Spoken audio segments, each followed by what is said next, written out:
Vote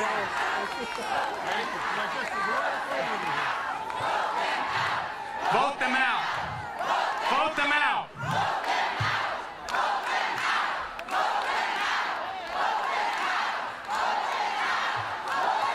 All right. Washington, D.C. Thank you for being here. My name is Sebi Medina Tayak. I represent the Piscataway Indian Nation. And this demonstration is in our land. The White House is on our land. Congress is on our land. And so we're going to control our destiny on our land. Primero quería empezar. Quiero hablar a los inmigrantes aquí.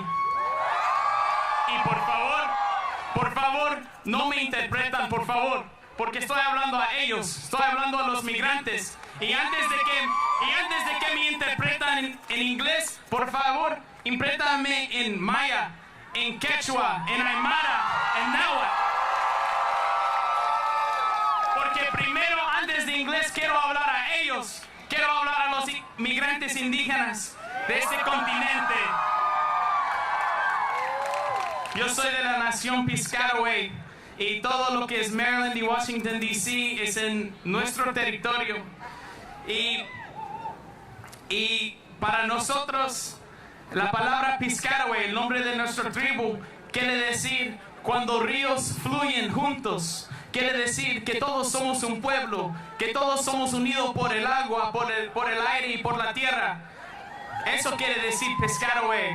So I'm saying the word Piscataway means the confluence of waters. It means many waters flowing together. It means we're united through the water, through the air, and through the land.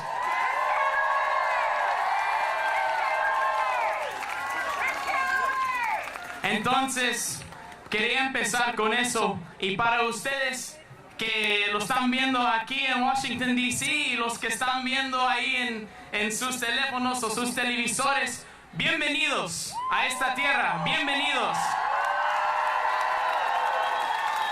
A ustedes, bienvenidos. I said to my immigrant relatives, welcome. You're welcome here.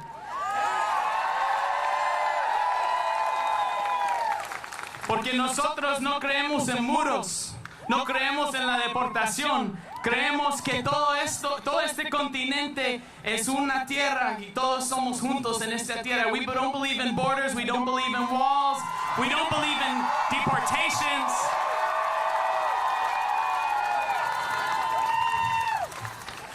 That this is one continent together. So I'm going to start with a prayer. I'm sorry for burning your sage. It was necessary. Para nosotros, para hacer oraciones, para hablar con nuestro Creador, para hablar con nuestro Dios, rezamos con tabaco. So for us to talk to our Creator, to talk to our God, we pray with tobacco that I was generously given here. So I want to invite Valeria. Where's Valeria? Come here.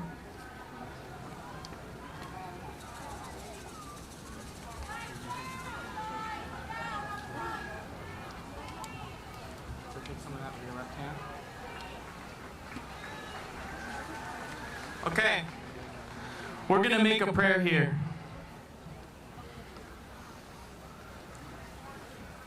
Creator, please watch over these children, watch over these families, bring them back together, bring our leaders to justice and bring them to knowledge. Embrace them in your loving embrace, Creator. Please watch over these families, please take care of them, and please let our families and our nations be whole again. Please, Creator, our movement, we pray for our movement. You pray that you let us see clearly and you let us act in clear ways. We pray that we act as a movement and act as a family and not as a corporation or an industrial complex, Creator. Please, please, aho, we are all related. Okay. Now,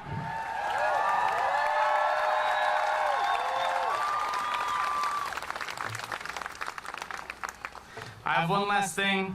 I want to share a song with you I'm part of an intertribal drum group here in DC. You can follow us on Instagram at Uptown Boys DC, but boys with a Z. And we wrote a song. We're from many different tribes, but we wrote a song because of this political moment that we're in right now, where migrants are under attack. And this song is in the Aymara language. It's an indigenous language in Bolivia. And this song means take courage. It's talking to our immigrant youth mostly and our immigrant relatives. It's saying take courage because we're here with you. We're in this together, and Mother Earth will watch over you.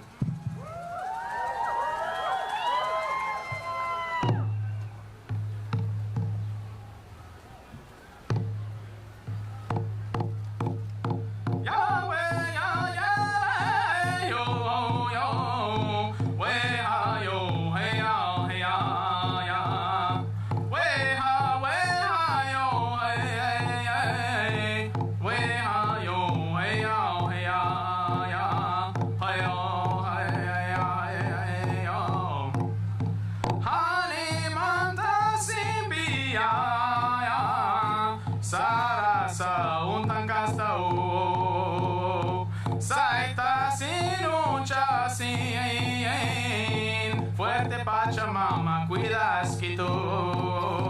Ay, oh, ay, ay, ay, ya, ya, yo, yo. Way, ha, yo, hey, ya, hey, ya. Way, ha, yo, hey, hey, hey. Way, ha, yo, hey, ya, hey, ya. Hey, oh, hey, hey, oh. Honey, manda sin piaya. Sarasa, tankasta, oh. Saita sin chasin. Fuerte Pachamama, cuidas que tú. Ay, oh, ay, ay, ay, oh. Thank you. I'll end with this. What does it mean to recognize the land that you're on? Is it just to know that this is Piscataway land? Is it just to know that simple fact that people used to live here for tens of thousands of years before this city was built? It's not just that. Recognizing land is recognizing not only the people that were here before, but it's recognizing that their bones are under your feet right now, that people lived here, that people are buried here, that there are sacred lands all over DC you might not know about, but you should walk with that knowledge. You should walk with that sacred knowledge that where you are, people might be buried here. It's also recognizing the non-human relatives here. It's respecting the environment here. And what it also means is the current communities that are here. When you saw those kids locked up in cages and you learned that they were in 2014 under the Obama administration, I hope it made you really rethink our system. I hope it really made you rethink what family separation is. It's not just at the border when they lock up kids and they take them away from their moms. It's when a mom is deported. It's when a child is deported. And you know how most families are separated? By the U.S. system of economic imperialism that forces people to migrate from their countries. It's from our military interventions in Central America, South America, and the Caribbean that forces people to move here. That's how families are separated. That's how most families are separated. And did you know that those kids who were locked up in those cages in those photos you saw, did you know they live in Washington, D.C.? They live here. They live here. And we recognize them. So when you recognize this land and you recognize Indigenous people, recognize those people, because they're Indigenous people too. They're young people and they need your help. So I'm glad you came out here and marched, but get involved. Recognize the land. Recognize the land and get involved with your local organizations. What about those kids? What about those immigrants? Get in there. Stop these deportations. Help fund and resource these kids that had to come unaccompanied because of economic and political and violent situations in their home country. Support them. Support them. There's a lot of organizations here in DC. I'll name one. Many Languages, One Voice is one local organization that you can support. The Youth Action Team, those are those kids in those cages grown up. So support them. Do something about it. Thank you.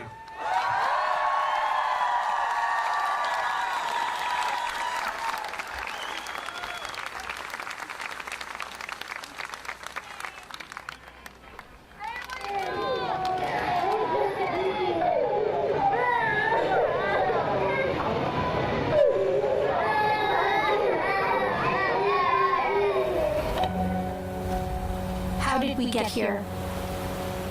How did we get to this moment in time where thousands of children have been separated from their families? They have endured unspeakable hardship, heartache, and violence in their own countries. Their mothers and fathers risked everything to bring them here, to the United States of America, to seek asylum, justice, and to build a better life. And when they reached our border, these children were ripped from their parents' arms. Young boys and girls, toddlers and babies, yes, babies, held in cages and in detention. This cruel and inhumane policy wasn't an accident. It was by design. This administration and the president have been planning this for more than a year. Our Department of Homeland Security personnel going to separate the children from their moms and dads? Yes, I am considering, in order to deter, I am considering exactly that. Word started to get out that something terrible was happening at the border, that they were arresting everyone, including asylum seekers. And then Attorney General Jeff Sessions got the green light from the president and announced its new policy to separate families. I have put in place a zero-tolerance policy, and that child may be separated from you as required by law. Throughout the month of May, thousands of families were divided. Children were shipped to different states in the middle of the night. Young boys held in detention camps. And we still haven't seen the girls and the babies. How is this not child abuse? Which, be more specific, please. Enforcing the law? The public cried out for this zero-tolerance policy to end.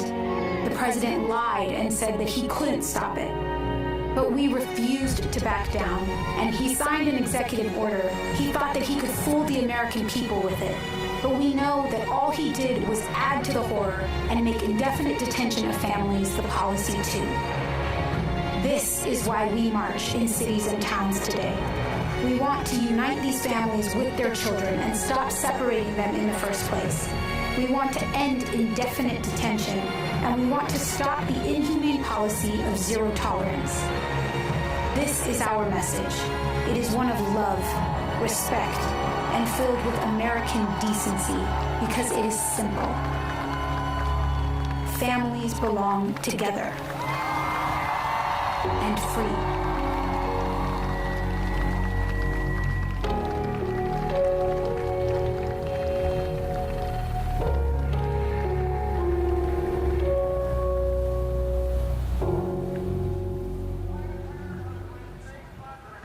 Buenas tardes a todos.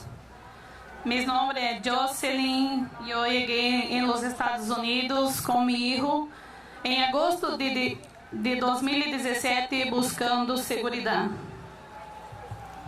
Good afternoon to everyone. My name is Jocelyn, and I came to the United States with my son in August of 2017, seeking safety.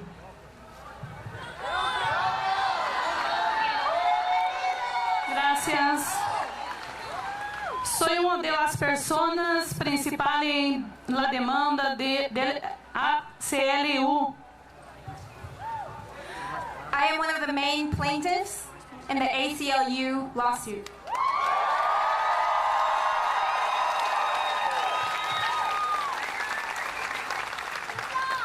Cuando llegué, las autoridades se llevaron a mi hijo, lo llevaron muy lejos de mí. Yo estuve detenida por inmigración en Texas por 2 meses. No supe dónde estaba mi hijo. Mi defensor público me informó que él estaba en Chicago. When we arrived, the authorities took him from me. They took him far away. I was put in immigration detention in Texas, and I didn't know where he was for 2 months. My public defender told me that he was in Chicago.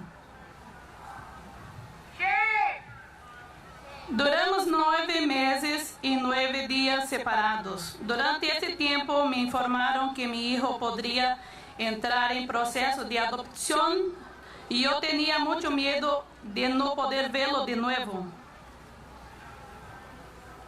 We spent 9 months and 9 days apart. During that time, I was told that he could be put up for adoption.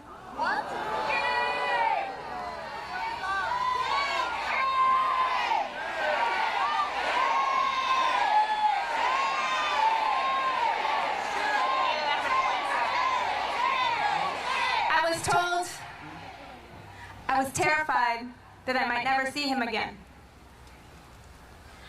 Me han trasladado 3 veces, una cárcel federal y 2 centros de detención. Durante este tiempo pasé días terribles, enferma y sin esperanza. They transferred me to a federal prison and to 2 detention centers. During that time, I spent many days sick and without hope. Luego conseguí una abogada y me uní a la demanda presentada por ASLU. Yo quería unirme a la marcha para recuperar a mi hijo y por todas las mamás que están sufriendo lejos de sus hijos. Then I found a lawyer and I joined a lawsuit filed by the ACLU. I wanted to join this fight to get my son back and for mothers who were suffering because they were away from their children. We are with you.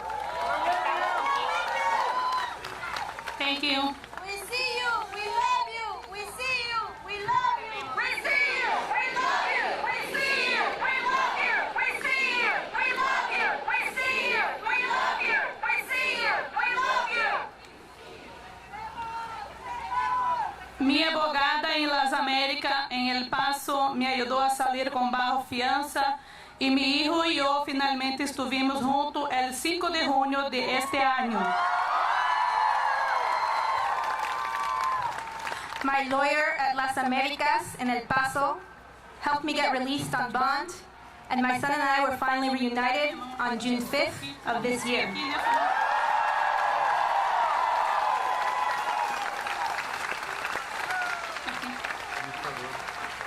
Me perdí 9 meses de su vida. Esto nunca ha debido pasar. Estamos juntos de nuevo gracias a la demanda y gracias a ustedes.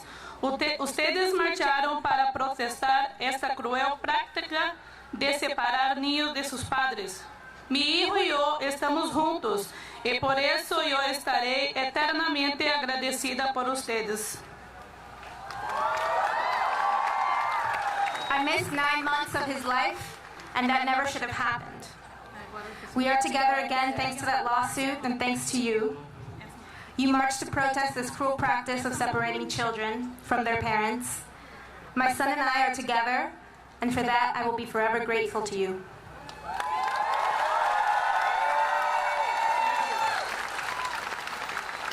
Las familias merecen estar juntas. Las familias merecen estar juntas. Families belong together.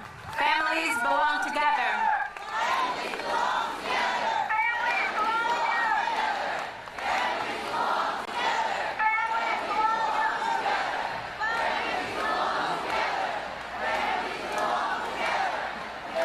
belong together. Families belong together. Families belong together. Families belong together. Families belong together. Families belong together. Families belong together. Families belong together. Show us your ankle. Show us your ankle. Show us your ankle.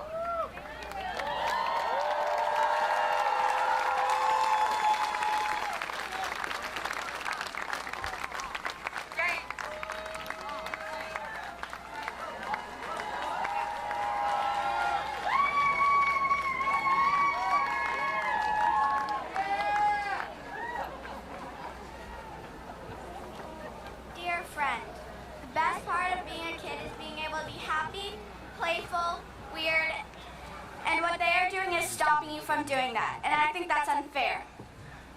No kid should be put in jail because 1, they could be separated from their families, and 2, it's just wrong. You haven't gotten to see much of America yet, but there are so many different types of people in America. I really hope you and everyone else get free and live a happy, playful life like a kid should.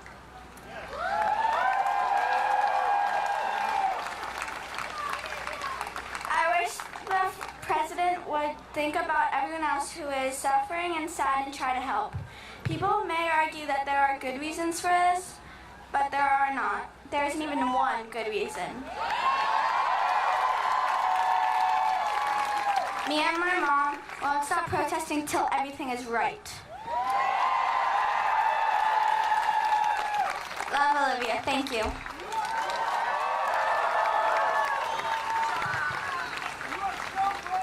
Dear friend, I wish I could meet you and help you to follow your dreams, because that is something no one can ever take away from you.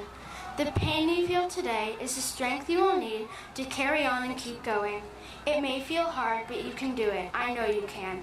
You are not alone, and if you ever feel alone, just think of me and all the other people in the world that want to help you and your family get back together. I know that if we met, we would be great friends and we could talk about what you are going through and make you feel better. Your friend, Addison.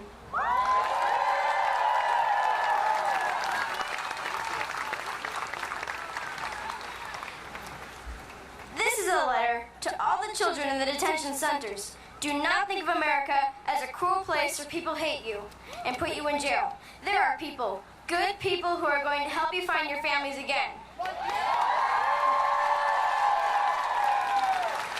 Family separation is not right, and we will keep fighting until each and every one of you is back in your families again. That is a promise.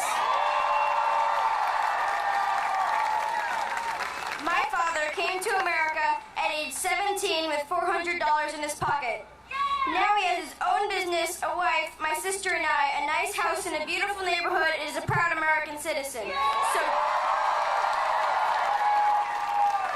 So don't give up hope. Anything is possible. With love, Noah.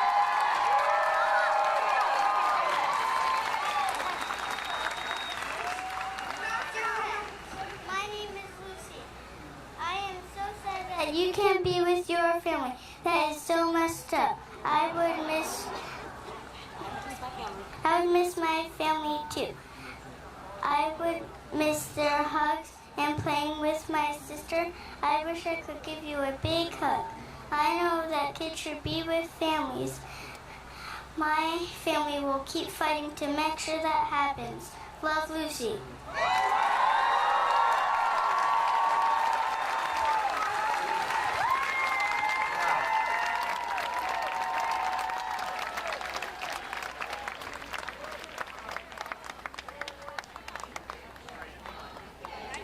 Keep it under your face.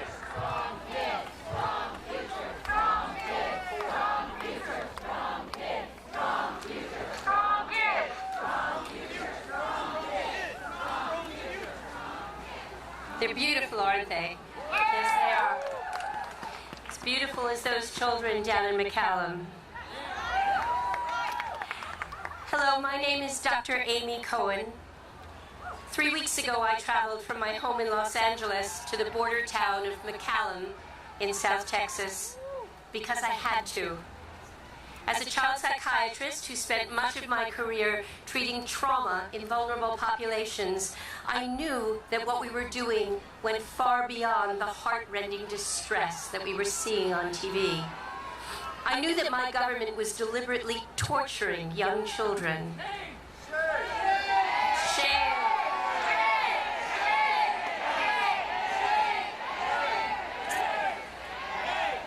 And I knew that as a doctor, a parent, an American, and a human being, I had to act, and I had to say, not in my name.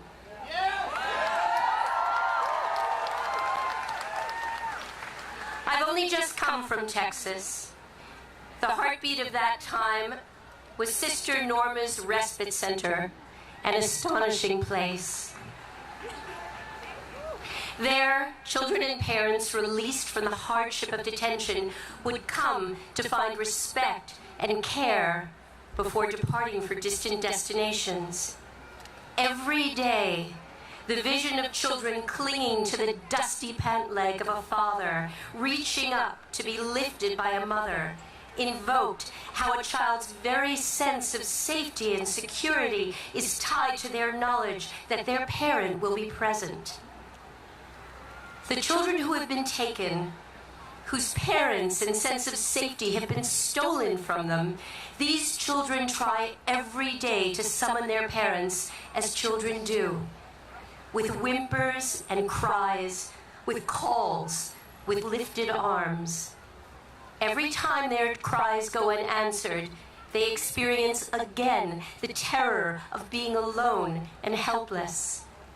As days pass and cries for their parents are unanswered, they often grow quiet and despondent. The chemicals that are released under this kind of stress begin to break down the developing brain, the small body, sending off a cascade of damage, much of which may never be repaired. There is no more damaging thing that can be done to a child than to rob them of their parents. Not war, not physical pain. That this has been done purposefully is unthinkably diabolical.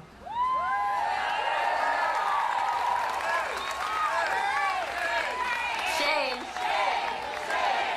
Shame.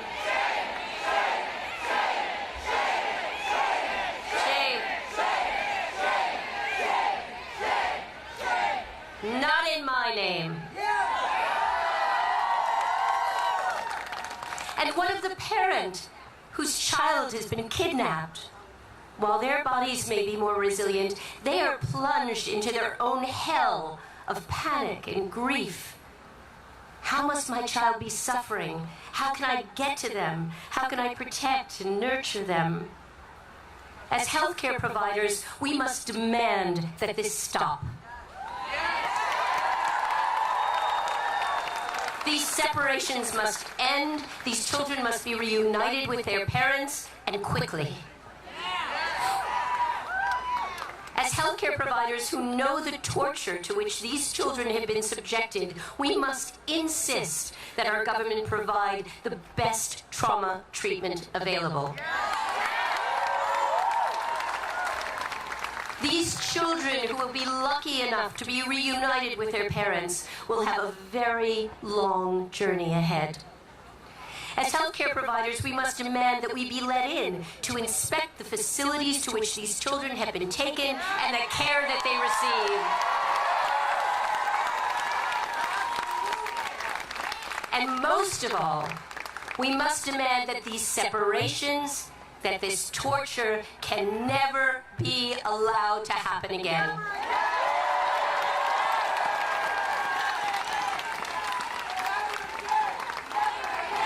Never again, never again, never again, never again, never again, never again, never again, never again. Beyond separations, as we heard and as we know, this government now plans to incarcerate parents and children for months, maybe years, until their asylum claims are adjudicated. This, too, is atrocity. And again I say, not in my name. Not in my name. We must not allow this.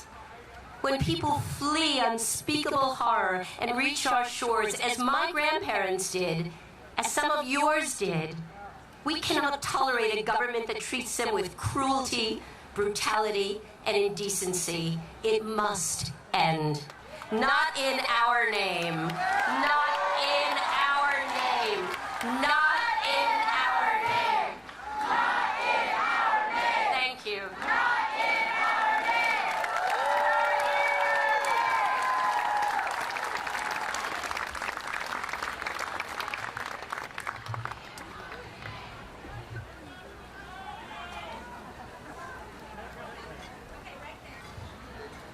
Great.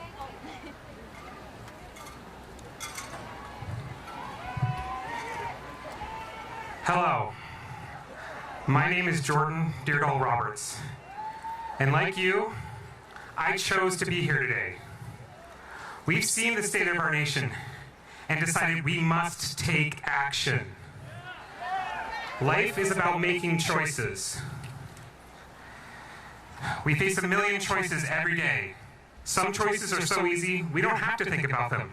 Turn right or left, coffee or tea. But some choices are daunting. Do I just do my job, or do I risk everything and say no when the tasks I've been given are immoral? In February, I faced that choice. It was my job at the Montana Department of Labor to pass information to ICE that would be used to deport people. I couldn't do it and live with myself.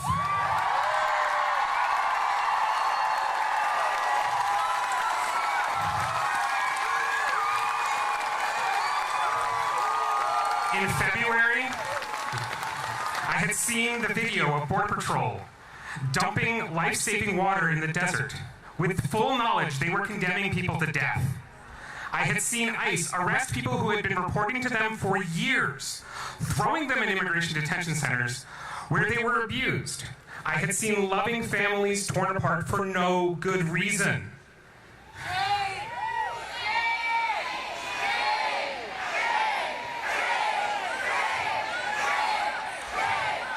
I couldn't comfortably sit by and let it happen. I couldn't be part of that machine, even if I would only be one small gear. I couldn't just follow orders.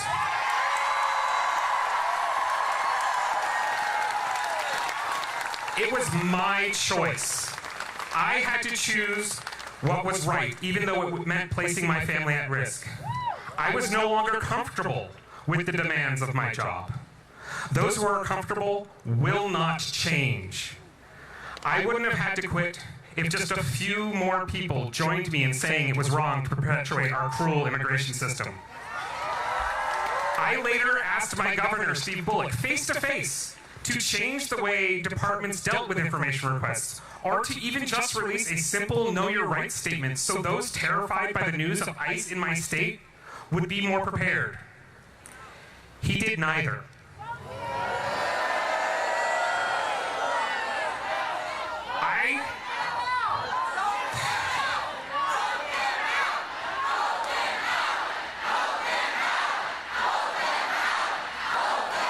I should have been less cordial as I left the department. Instead, I chose to prioritize the comfort of my coworkers because I needed good job references. I should have been more demanding when I met with Governor Bullock. Instead, I chose to prioritize the comfort of my governor because I wanted to be civil. I failed to convey the urgency of the situation. Those are mistakes I'm going to have to live with for the rest of my life. I tried being nice, and nothing changed. Now there are thousands of children in cages. I walked away, thinking no one but my family would support me. I was wrong. An entire community rose up to help.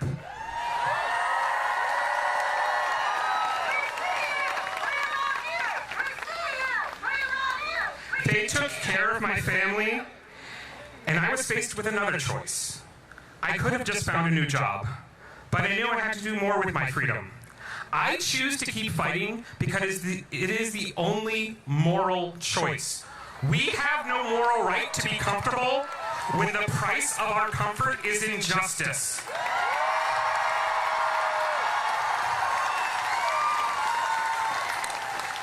A few days ago, I marched with United We Dream and Mi Gente under the scorching sun in Tornillo, Texas. We were marching toward the gate when a bus filled with children drove past. The children jumped out of their seats waving. One kid raised their tiny fist. If nothing else, marching that day, we let those children know we are fighting for them.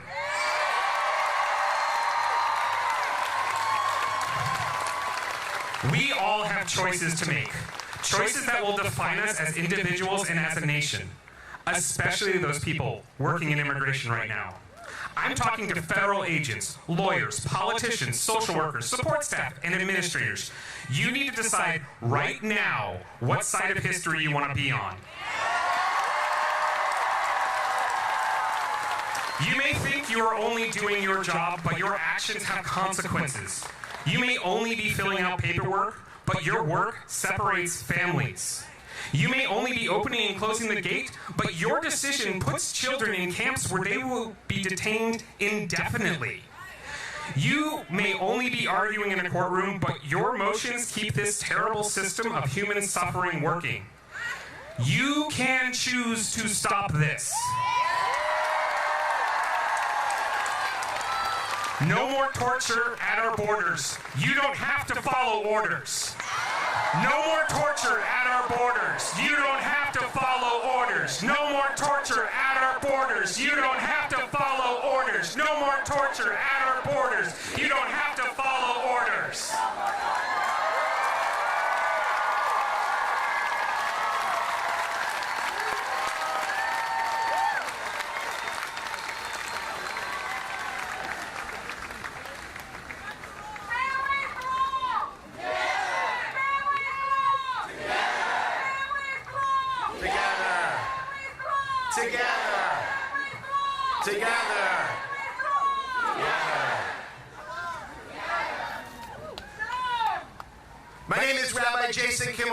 I'm standing together with my brothers and sisters from faith traditions.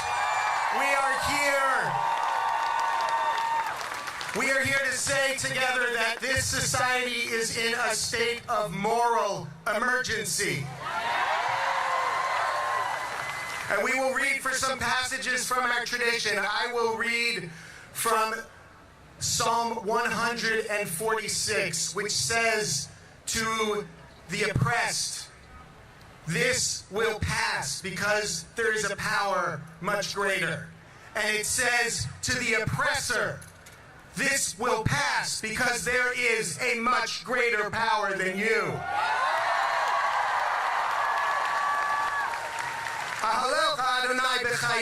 I will praise the Eternal all my life. As long as I exist, I will sing. Do not trust in the nobility, the wealthy, the powerful, the despotic man. He will not be any help. His breath will depart. He will return to the ground. His plans will come to nothing. Happy is the one whose hope is in the creator of heaven and earth, the ocean, all that is in them, all that ties every one of us together, who keeps faith forever. Oseh mishpat lasukim, who secures justice for those who are wronged. Noten lechem lereivim, and gives food to the hungry. Adonai matir asurim, the all-powerful sets prisoners free. Adonai ohev tzadikim, and loves those who do the right thing. Adonai shomer et gerim, who protects the immigrant. Yatom v'almana yoded, and gives courage to the orphan and to the widow. V'derech rishayim ya'aved, and afflicts those who prey on the weak. Yimloch Adonai le'olam, Elohai Etzion l'dor v'ador, hallelujah. The power that binds each and every one of us together with all of creation, understanding that we are all connected. That power shall rule for each and every generation. Hallelujah.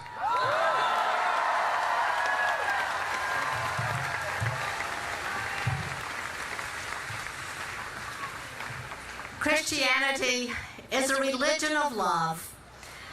Here now a reading from the Christian scripture, the Gospel of Matthew. For I was hungry, and you gave me food. I was thirsty, and you gave me something to drink. I was a stranger, and you welcomed me.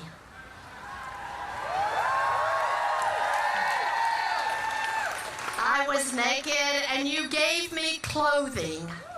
I was sick, and you took care of me. I was in prison, and you visited me. And then the righteous will answer him, Lord, when was it that we saw you hungry and gave you food, or thirsty and gave you something to drink?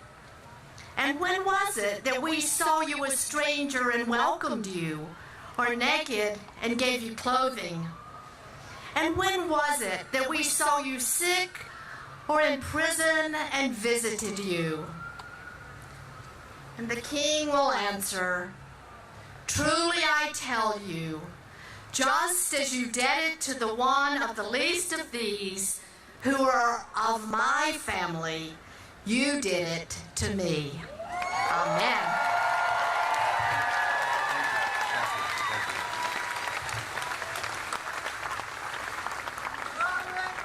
Alaikum assalam. In Islam, it takes us back to Adam. And it says about Christians and Jews and others, it calls them families. We are here together as family. As it said, families belong together.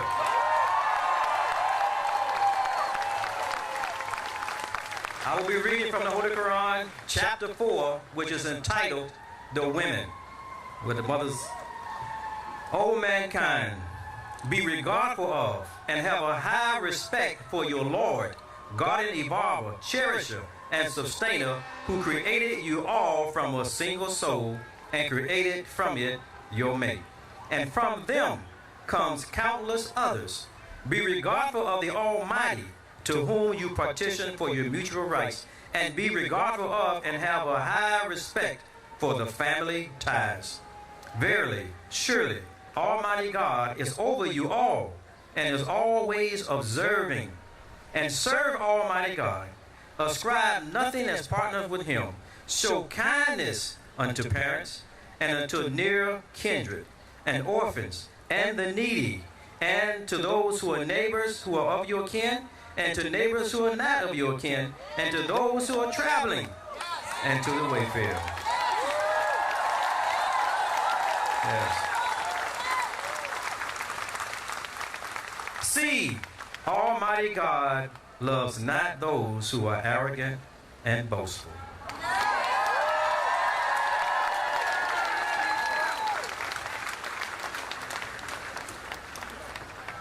Good morning.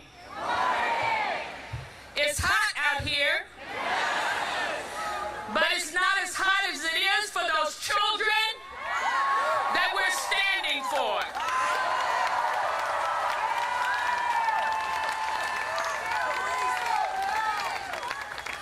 My name is Reverend Tracy Blackman, Executive Minister of Justice and Local Church Ministries for the United Church of Christ. And I stand on behalf of our mothers and fathers and grandparents and ancestors who have carried us time and time again through these iron curtains of white nationalism.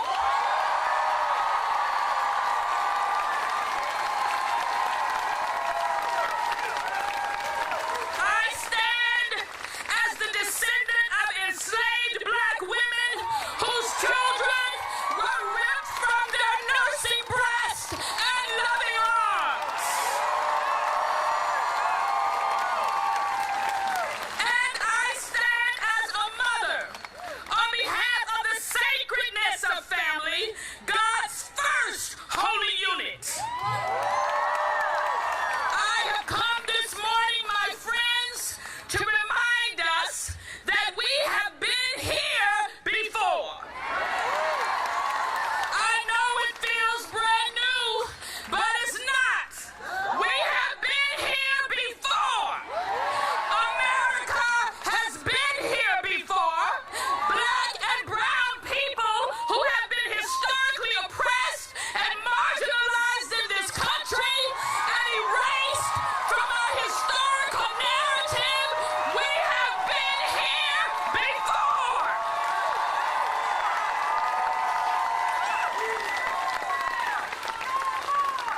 And here we are again, declaring ourselves to be one nation under God, and yet daring to curse that which God has blessed. God is a God of the whole world. God cares for all of the creation. Who is this God whose name we declare as we legislate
children and cage them in juvenile detention centers, where we would rather incarcerate than educate, in the name of God.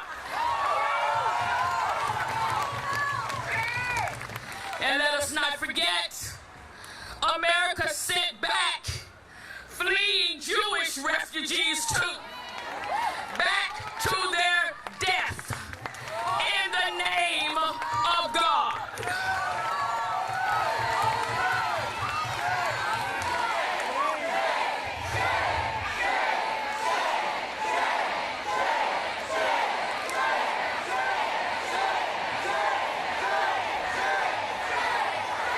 We have been this way before, and we must not forget. We must always remember that this is not as much about safe immigration policy as it is about separatist ideology. And people of faith must not be silent in the face of a God that we do not serve. Our silence will not save us, my friends.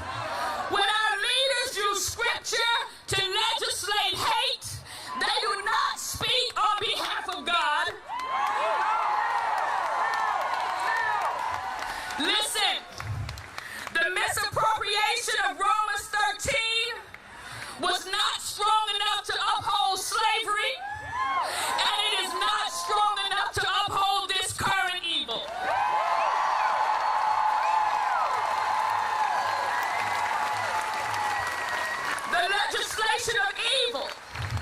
The legislation of evil does not make it holy. I need you to hear me.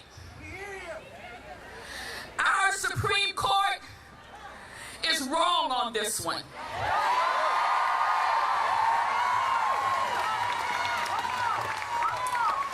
And this court has been wrong before.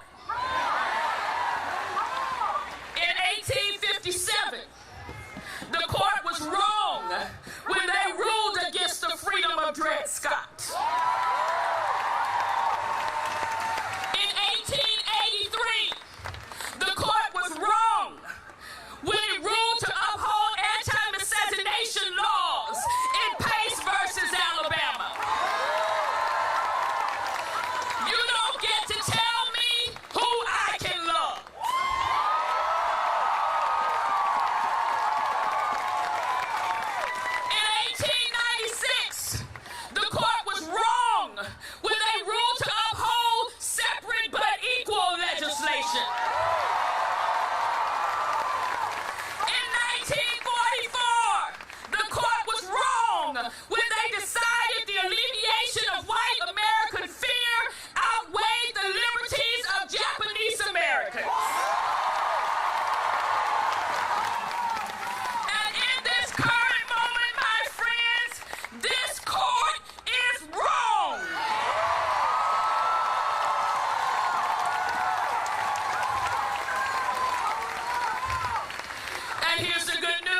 And now abide faith, hope, love.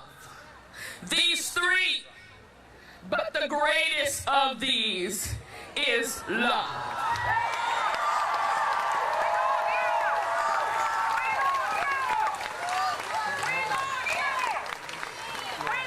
History says, remember, history says, love always wins. Keep fighting, my friends. We stand surrounded by a great cloud of witnesses, and we are standing on the side of love. May it be so in the names of all the names of God that we use. The God of the oppressed, the God of the forgotten, the God of justice, the God of love. Bless you.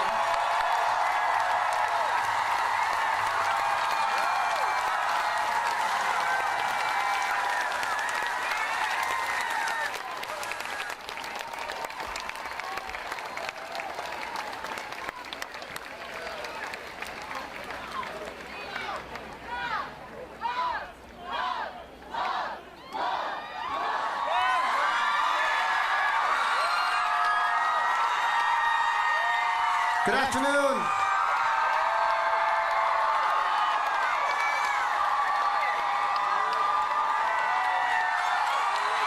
Say hi to the helicopter taking a picture of all 30,000 and growing.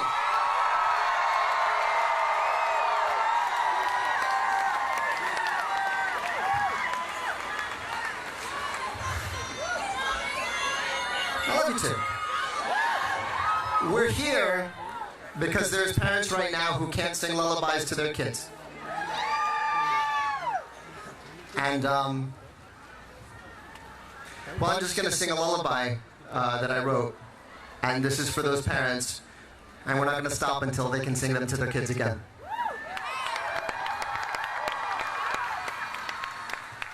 Dear Theodosia, what to say to you? You have my eyes. You have your mother's name. When you came into the world, you cried, and it broke my heart. I'm dedicating every day to you. Domestic life was never quite my style. When you smile, you knock me out, I fall apart, and I thought I was so smart. You will come of age with our young nation. We'll bleed and fight for you. We'll make it right for you. If we lay a strong enough foundation, we'll pass it on to you. We'll give the world to you, and you'll blow us all away. Someday, someday, yeah, you'll blow us all away. Someday, someday. Oh, Philip, when you smile, I am undone. My son, look at my son. Pride is not the word I'm looking for. There is so much more inside me now. Oh, Philip, you outshine the morning sun. My son, when you smile, I fall apart. I thought I was so smart. My father wasn't around. I swear that I'll be around for you. I'll do whatever it takes. I'll make the world safe and sound for you. We'll come of age with our young nation. We'll bleed and fight for you. We'll make it right for you. If we lay a strong enough foundation, we'll pass it on to you. We'll give the world to you, and you'll blow us all away. Someday, someday, yeah, you'll blow us all away. Someday, someday. don't stop, don't give up until these families are reunited. Thank you.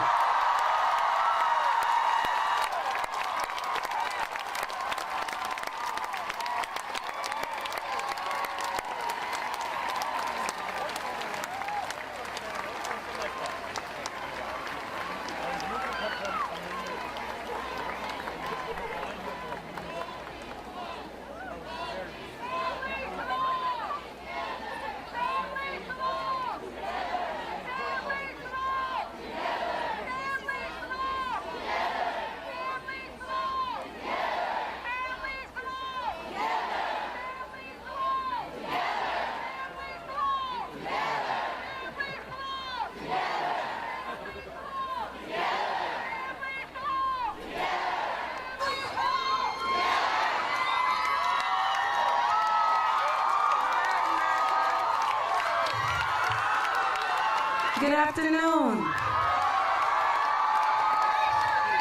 Are you feeling strong? Are you ready for what's before us? My name is Alicia Keys. Thank you. And I'm a mother. That's all right. Got a little sound issue. I'm a mother. I love you. Thank you. My 7-year-old son is here with me today. His name is Egypt.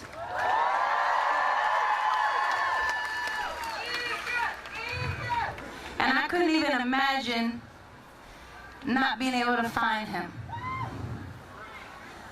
I couldn't even imagine being separated from him or scared about how he's being treated. So this is all of our fight. Because if it can happen to any child, it can happen to my child and your child and all of our children. So I'm here to read the words of another mother whose son was held in immigration detention. The names have been changed, but the words are hers. My name is Margarita. I am the mother of Carlos, who is currently being held by the Office of Refugee Resettlement in a detention center in Portland, Oregon. The first time I realized Carlos had arrived in the United States was when I received a voicemail from him in which he told me he was being held in Kansas City. When I spoke to Carlos, I felt my soul had returned to my body. I had spent nights without sleep, searching and searching for my son without knowing where he was, a torture day by day. The case manager explained to me that he was going to send me some forms to apply to be my son's sponsor, and he asked me for many documents. I was also given a home check. The investigator assured me that in a week they would have results, that for the new year they would surely give me my son. I got so excited I even bought some Christmas presents for my son. I have them. I still have them, and they're still wrapped in the Christmas wrapping paper. And they give me deep sorrow every time I see them. First they tell you in a few weeks you will have your child, then in a month, and then in another month, but they never fulfill their promise. With such delay, I have asked myself, what am I doing wrong? Have I not sent everything they asked from me? I want them to at least allow me to see him one day, if only for a while. What mother would not want to have her son in her arms, if only for one moment? So please hold this mother in your heart and never forget her family's struggles.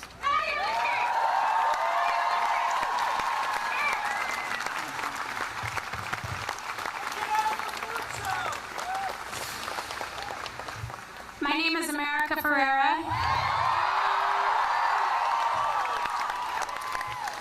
And I am here not only as a brand new mother, as the child, the proud child of Honduran immigrants, and not only as an American who sees it as her duty to be here defending justice. I am here as a human being with a beating heart, who can feel pain, who understands compassion, and who can easily imagine what it must feel like to struggle the way families are struggling right now. It is easy to imagine that I would hope that if it was my family being torn apart, if it was my brother being arbitrarily criminalized, if it was my sister being banned, then someone would stand up for me and my family.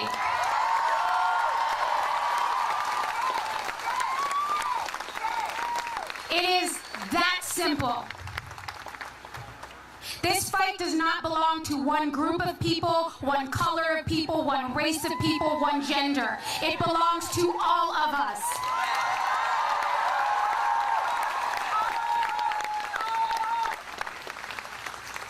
What makes humans remarkable is our capacity to imagine. We have an imagination, let's use it.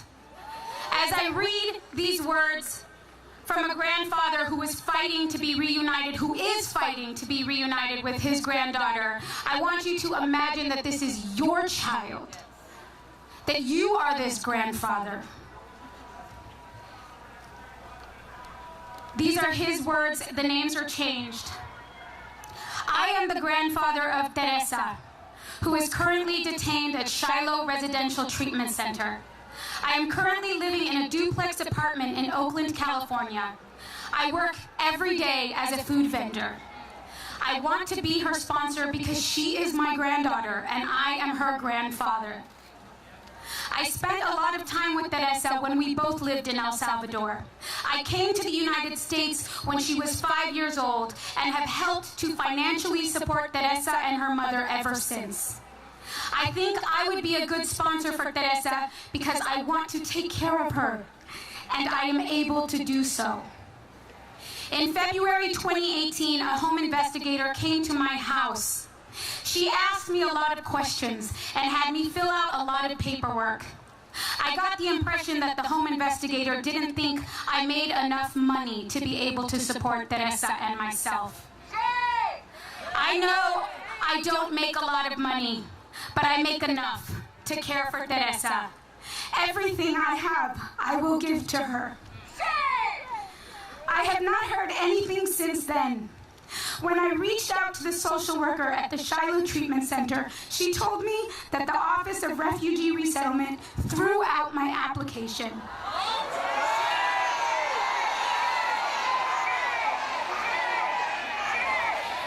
And that they are going to transfer Teresa somewhere else. The last time that we talked, she told me that she was starting to feel desperate. I told her not to lose hope, and that we are just waiting to see what the government says about me.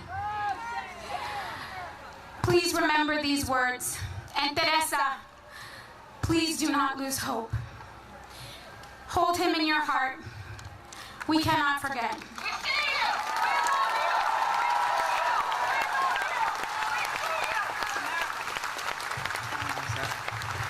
America and I are here to say what we know we all feel and we all believe, and that is that our democracy is at stake. Our humanity is at stake. We are out here to save the soul of our nation. We need all the children reunited to their parents. We demand to end the zero humanity policy. We need to save the Supreme Court.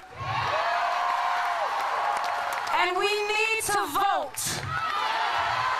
Because when we vote, we win. And so America and I want you to join us to say, we're not backing down. We're not backing down. We're not backing down. We're not backing down. We're not backing down. We're not backing down. Thank you for your strength. Thank you for not backing down.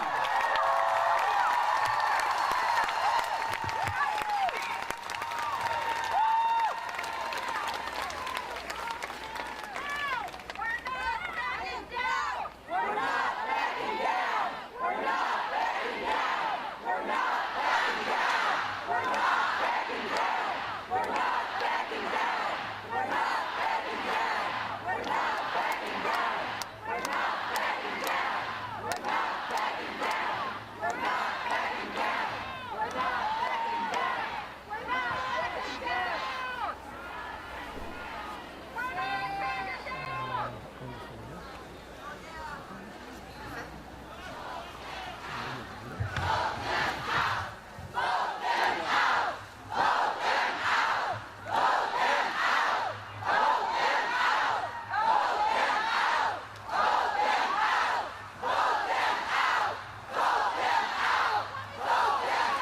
Good afternoon. My name is Rabbinic Pastor Dr. Aliza Levy Erber, and I am an immigrant. My family came to the United States to get away from the trauma of war. My family came to the United States because they knew that the opportunity to afford their daughters a more normal life was possible here in America, the land of opportunity. As our ship rolled into New York Harbor, we passed the Statue of Liberty. Liberty, freedom. And since everyone's life matters, everyone's life matters, children must be given the opportunity to be raised in a warm and safe environment that will cloak them for the rest of their lives.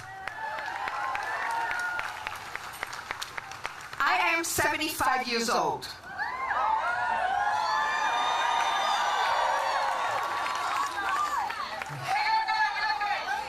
"74 and a half years ago, my mother faced the most excruciating pain any parent could face by being forcibly and traumatically separated from her 8-month-old daughter. I was taken away, and she, my mother, did not know where I was taken to or whether she would ever see me again. We were apart for almost 2 years, and finally brought together again after the war. I did not know who this stranger who came to collect me was, and I didn't want any part of her. Years of bonding were lost and had to be started again. I was traumatized, and I was afraid, and this stayed with me to today. I am a Holocaust survivor.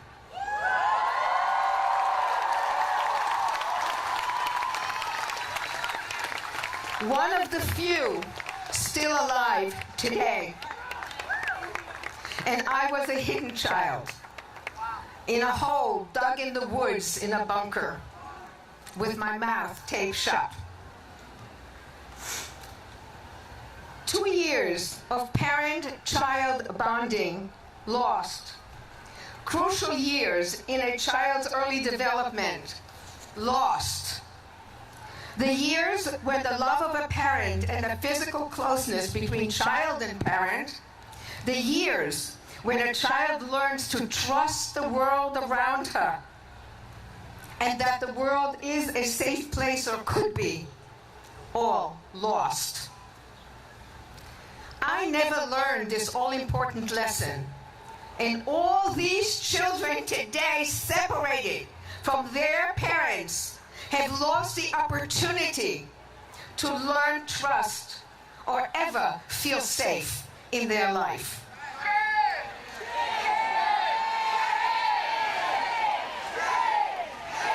Shame is right. Shame. I want to share with you a little of what it feels like to be the product of traumatic separation. Above all and always, there is internal chaos. There is no peace inside. The world is a really scary place. Always. The world is fragmented with pieces of memory floating up from the subconscious mind, like a jagged edge of a broken mirror, and all I see are distorted images. Can you imagine putting a child in a cage? Alone? Without her mother, without her father? Alone? What nightmares, what distorted truths do you think that child will have for the rest of her life? This is what traumatic separation produces, ladies and gentlemen. Lifelong fear. The fear that the shaky world that you have finally created for yourself will crumble at any moment. The fear that unless you have total control over every minute aspect of your life will dissolve and you find yourself back in a black hole or a cage surrounded by boots, uniforms, and guns. What does this administration think all this does to these children? And how dare they?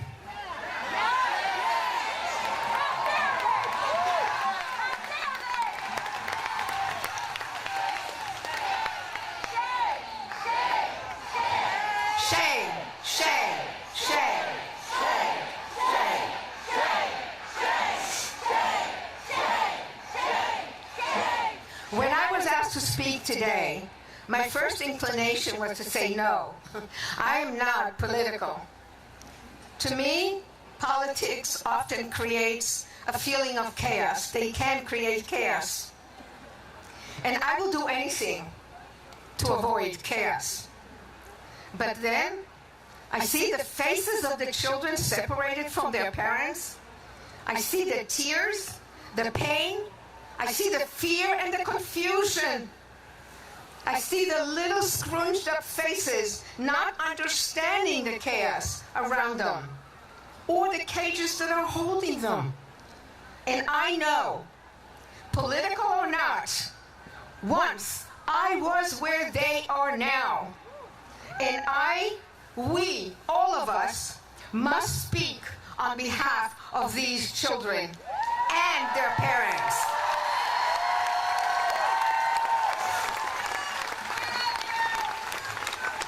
I too am an immigrant. I too was forcibly separated and traumatically separated from my parents. And I too must speak. Never again! Never again! Never again! Thank you.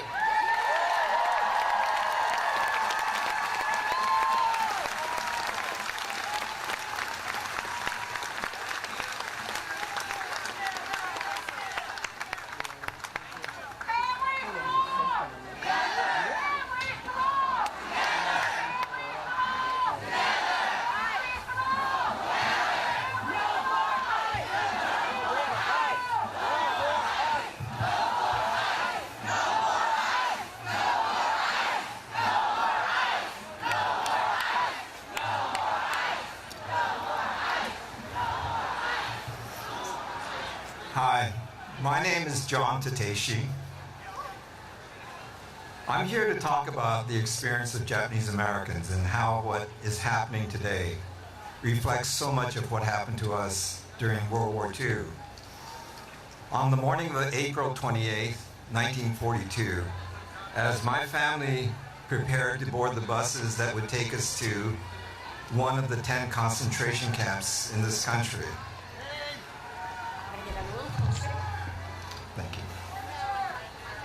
I was literally taken from my mother's arms and separated from my family. The circumstances of that incident was World War II, when President Franklin Roosevelt signed an executive order which allowed the Army to remove and incarcerate the entire Japanese American population from the West. And despite any lack of evidence of any wrongdoing by any person of Japanese ancestry, the government stated that we were a threat to the security of the United States and that we were a danger to every American. I've spent a lifetime trying to understand how I, as a 2.5-year-old boy, was a threat, such a threat, to the security of this nation. The circumstances were different then, but we hear the echoes of that moment in history. Through 70 years, we hear today the same venom of racism, of bigotry, and the promulgation of lies to justify a racist policy. There is no difference between zero tolerance and our situation 70 years ago. Both policies are based on nothing more than racism. And in both cases, neither judges the individual but condemns the group. I was taken from my mother's arms because I had broken out with German measles that morning. The memory of the 2.5, 3 weeks that I was alone are really vague to me because I was so young. But over the years, I've come to understand the impact of that time, those 3 weeks on my life. But I always wondered what it did to my mother, because today you read about the mothers and their children being separated. I know that it took my mother over 40 years to be able to talk to me about that morning, about what happened. And in talking with my older brother, I know that for the time that I was separated from the family, all day long, my mother would cry. And at night, he said, he would wake up to hear her whimpering in her cot. I can't imagine how painful that had to have been for her. I was blessed because I was young and I don't remember a lot of it. But she remembered every single moment of those 3 weeks without me, not knowing where I was or what was going to happen to me. And so I think about today, what's happening today. And I think about the mothers at the border and how they must experience so much agony and despair, and how hopeless they must feel, not knowing where their children were. What kind of nation does this to mothers and children? Not America. This is not America. We're told it's their punishment for trying to come across the border without papers. That justifies taking children from their mothers? Again, what kind of nation does this kind of thing? What kind of nation puts children in cages? We're here to say that we want the families to be reunited. It's important in this moment of national shame that we maintain a determination to end this madness and to ensure a future in which we will make America truly great again, not in the vision of a cruel administration that sits there, but in the vision of our founding fathers. So it's important that we're here because this is the true America, all of you out there. And we're here to say, end this madness, reunite the family, end zero tolerance. Thank you.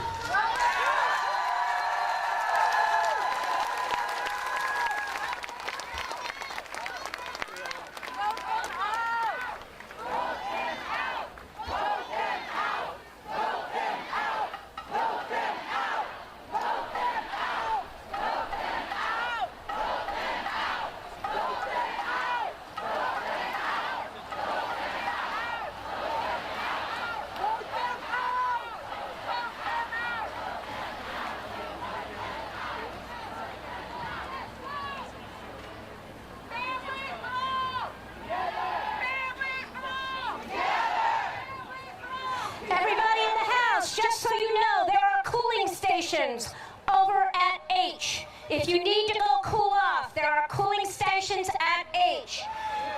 Don't stand out here if you're dying. Go We'll be here a while. Okay. Head on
naked, and I stand before you today with a broken heart.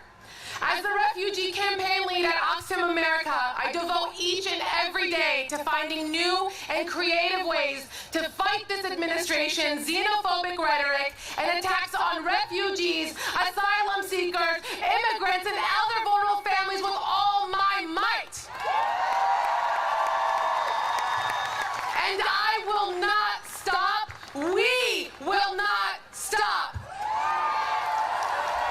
But as a Syrian-American Muslim woman, I wake up each morning with a knot in my stomach, thinking about my own family and wondering what new injustice the day will bring. The attacks are coming at us from all sides. This past week, 5 men on the Supreme Court made it legal to discriminate against me, against my family, solely because of how... Thank you. Solely because of what we believe and how we pray. No amount of window dressing or legal maneuvering can obscure this reality that ever since the day Trump called for a total and complete shutdown of Muslims entering the United States, he has made it his mission to ban Muslims. Plain and simple. Shame. For me, this policy doesn't just hit close to home, it hits my home literally. It hits my family. I'm a proud American, born and raised in Boulder, Colorado. I grew up spending my summers visiting my extended family in Syria, playing with my cousins and bouncing on the laps of my aunts and uncles. But I haven't been able to see any of them since the conflict broke out in Syria 7 years ago. And now, this Muslim ban prevents me from being reunited with them here in my home, the United States of America. And that is not okay. Days that should have been among the happiest of my life were touched by the sadness of my family's absence. Feeling like part of my heart was missing as I watched my friends hug their aunts and uncles at our college and master's graduation ceremonies. Looking out into the crowd as I married my best friend to see over half the room where my family should have been empty. How many more life milestones will my family have to miss? Will they be here the day I have my first child to watch his or her first steps? Family is everything, and nothing is more cruel than separating family members from each other.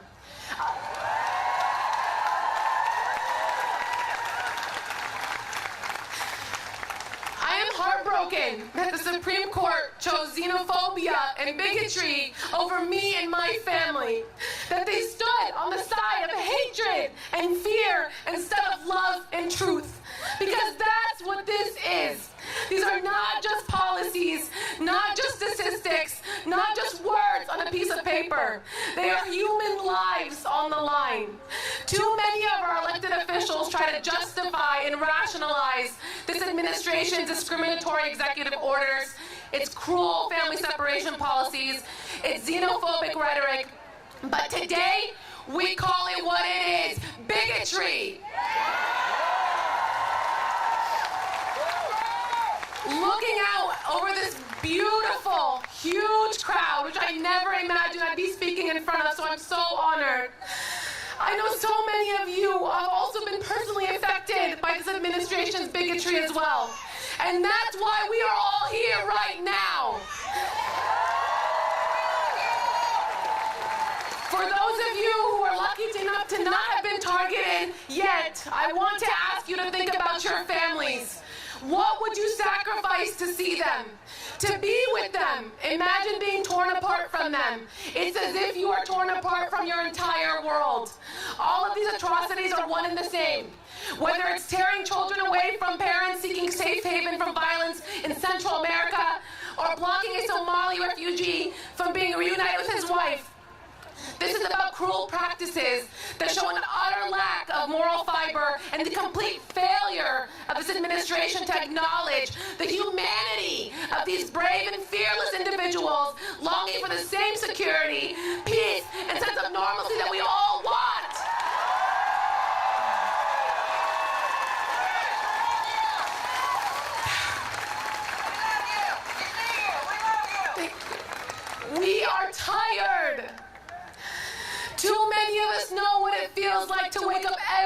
morning since Trump took office and be forced to fight for our rights. To have to prove your Americanness. To have to brace yourselves for blatant hateful attacks on all your identities. My family and I do not have to prove our humanity, and neither do you.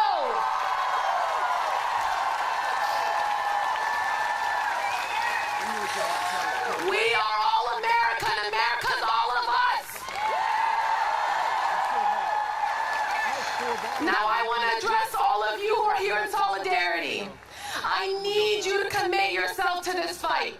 It's not enough to take off one Saturday and come to a protest. I need you to make this the start of your activism, not the end of it.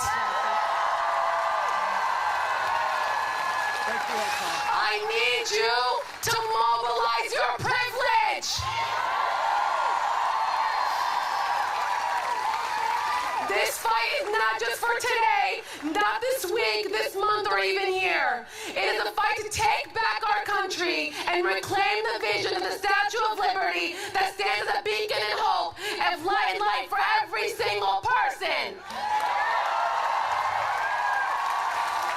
Too many of us know what it feels like not to have the luxury of turning off the news or getting off of social media. For us, this is 24 hours a day, 7 days a week. We need all of you now more than ever. Trump is counting on your complacency, your distraction, but I urge you, prove him wrong. Stay horrified, stay angry. Do not recede into silence or indifference, as tempting as it may be. Sometimes we need you to stand with us as we lead this fight. And sometimes we need you to stand in front of us to protect us from the onslaught. And all the time we need you engaged and active as they try to divide us. Will we let them divide us? That's right, we cannot fight this alone, but united we will prevail, we know it. So we will stand, so will we stand united today? Every day. I need you to say louder so everyone in the White House or out golfing can hear you. Will we stand united? Together we will continue to dissent, continue to speak truth to power, and continue to fight for our American values. This is a welcoming country, and one man in the White House and 5 men in the Supreme Court can never ever change that. When I say no ban, you say no wall, no ban, no ban, no ban. Thank you all so much. God bless all of you.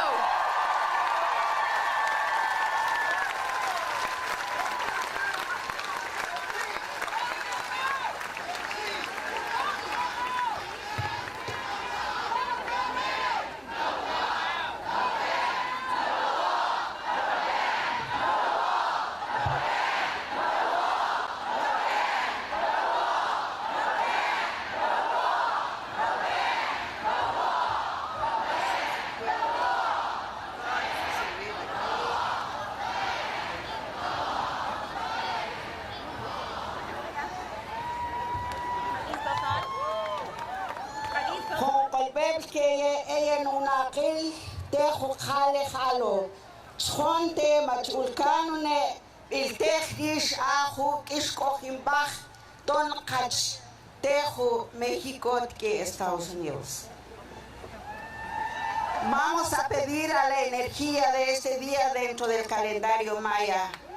Hoy es el día de la sabiduría y ustedes han pensado muy bien, los organizadores de este evento tan grande, que ha nacido del corazón para dar solidaridad a la tragedia que atraviese los niños en la frontera. Pero este no es un caso nada más. El caso también del asesinato de una muchacha, Claudia, en la frontera, que fue asesinado por los guardias. Thank you. We're going to ask for the energy of the Mayan calendar to be with us here today this is the month of wisdom. And you and the organizers thought very well to do an event like this, a big event with lots of heart, to show solidarity in the face of the tragedy that we're seeing right now with the children at the border. But it's not about only that. It's also about someone named Claudia, who was killed, murdered at the border by the Border Patrol.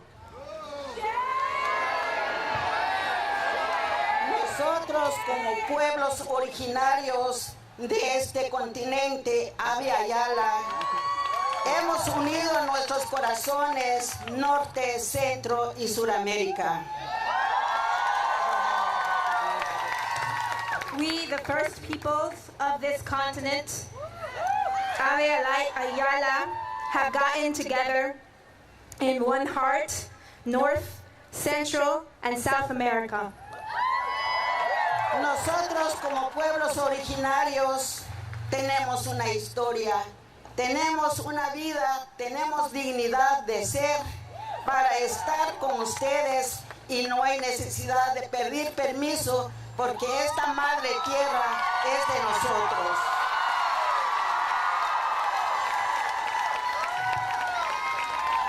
We, the first peoples, have a history, we have life, and we have a dignity to be here with you.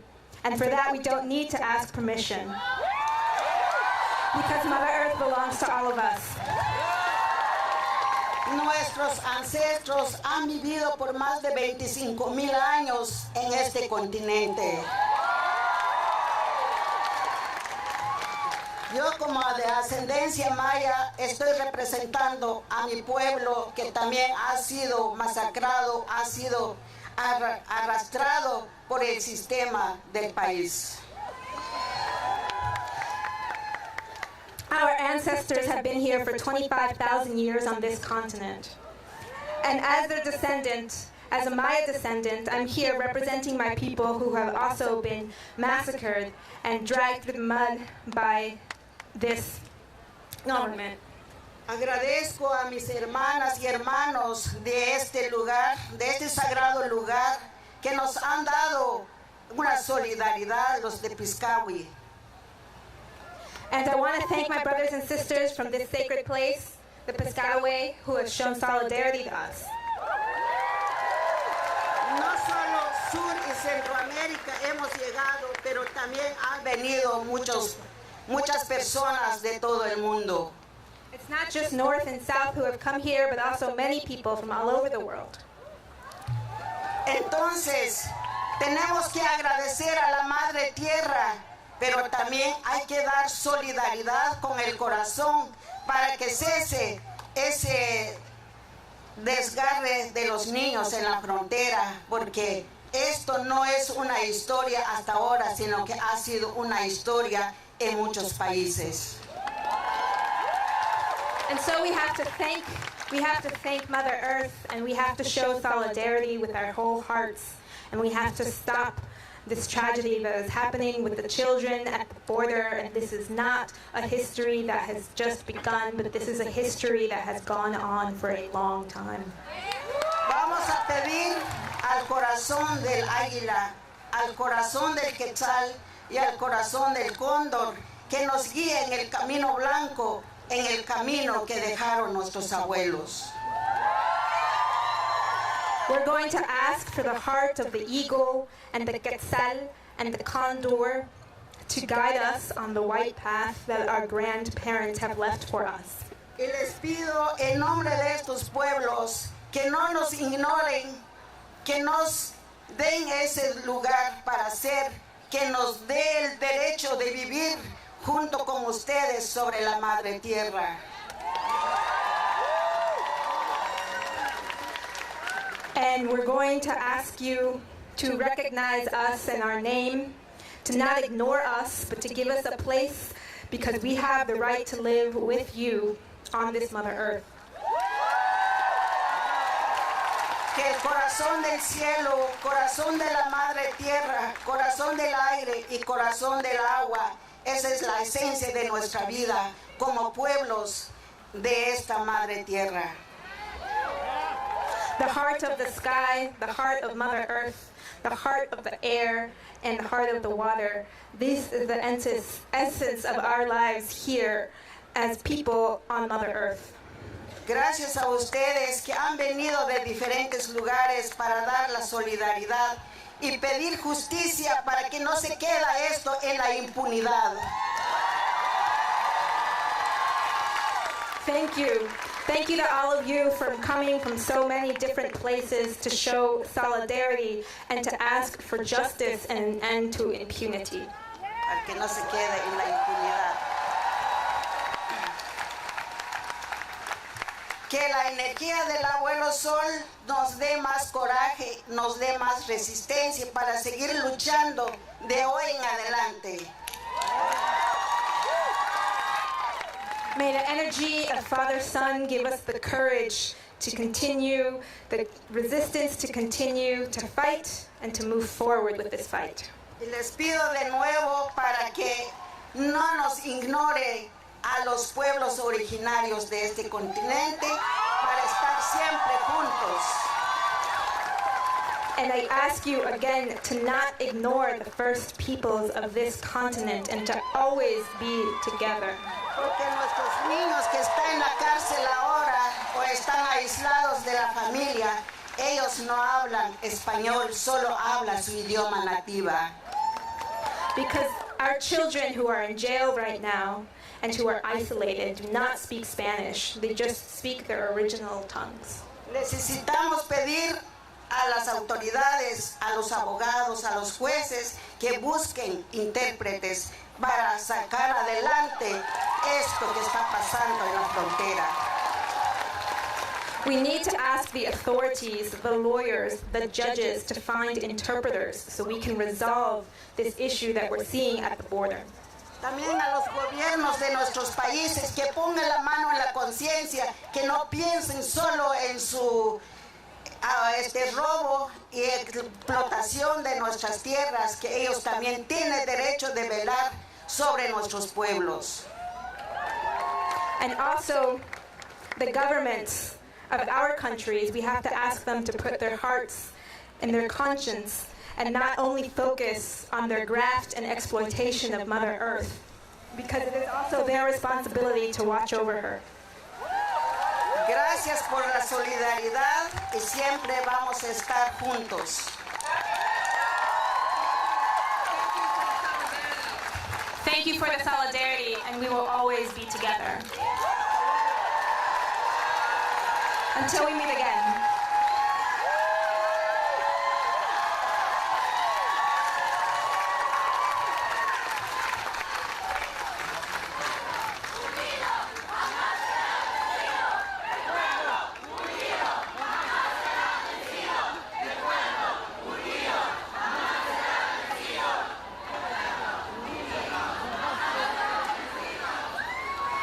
Dear community, my name is Leah.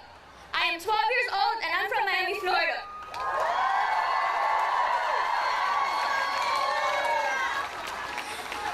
I am the proud daughter of a domestic worker who loves me very much. My mom's job is very important, unlike other governments. I'm sorry. She takes care of children as a nanny and makes sure they are healthy and safe. Our government instead harms children and deports parents every day. I am here today because the government is separating and detaining refugee parents and children at the border who are looking for safety.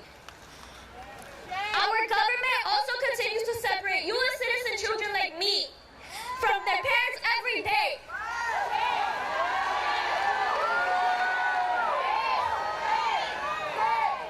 This is evil. It needs to stop.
mothers who just want a better life for their children.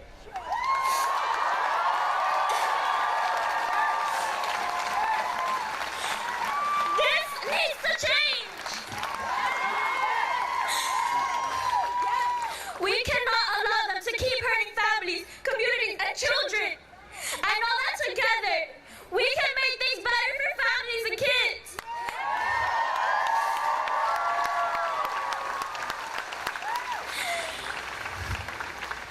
I want to be an example to other kids who are going through the same problems as me.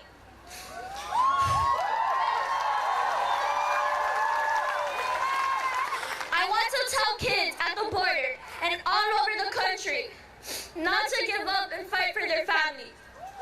We are all human and deserve to be loved and cared for. We are children.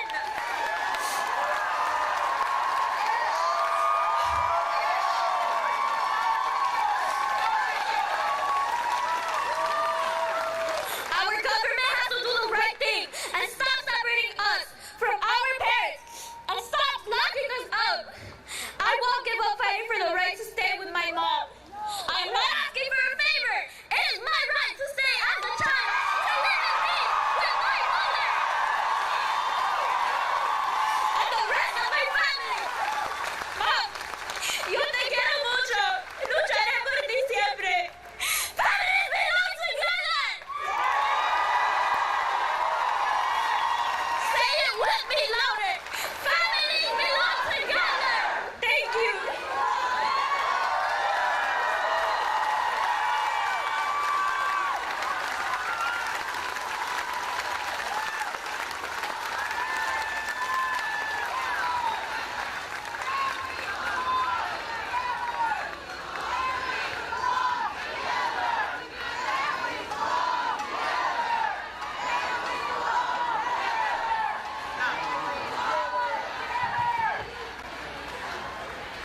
Washington, D.C.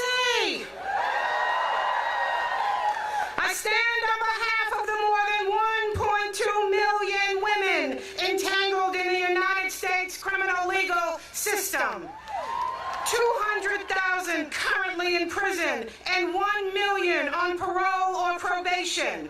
If you have ever heard the cries of an incarcerated mother at 3 o'clock in the morning, desperate to see and hold her children, it is something you will never forget.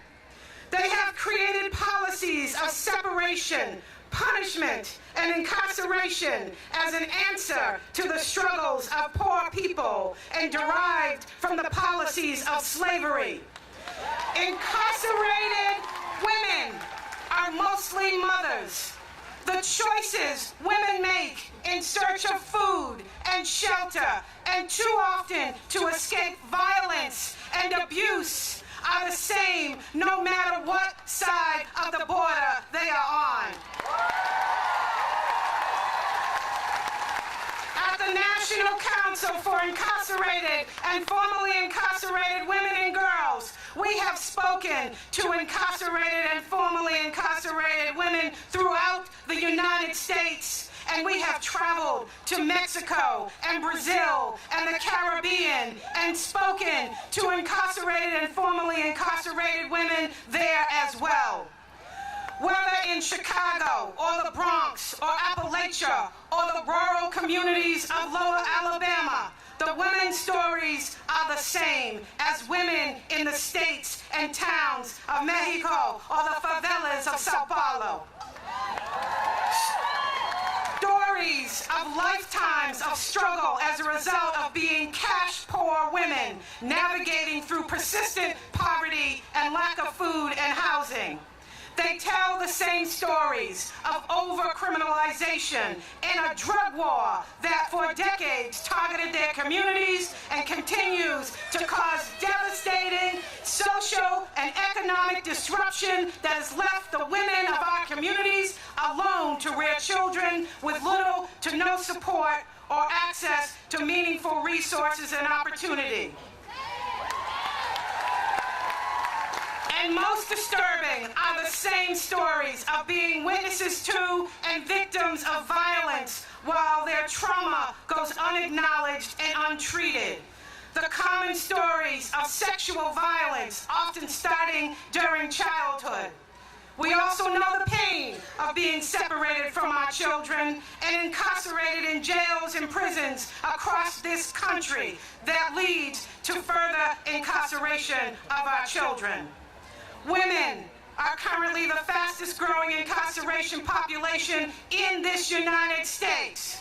I know this to be true as I lived in a federal prison as an incarcerated woman, during which time I was separated from my 6-month-old baby boy and our daughters.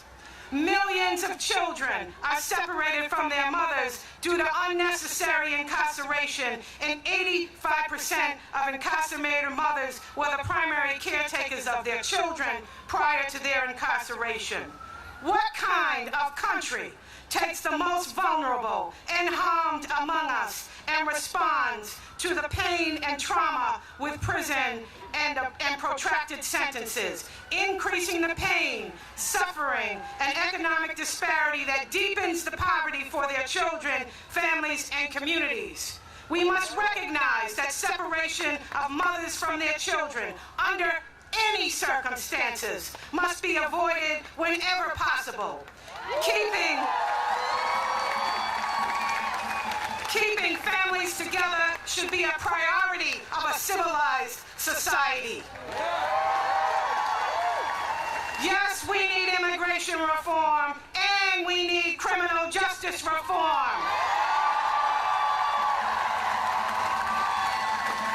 We need sentencing and policy reform that stops the separation of mothers from their children, whether they are mothers making choices in search of a better life that brings them to our borders, or whether we are talking about mothers from the East Capitol Housing Development or the 7th and 8th wards with the highest rate of incarceration right here in Washington, D.C., who are locked up in the D.C. jail, state prisons, or any of the thousands of women I was incarcerated with in the federal system. These women need to be reunited with their children as well.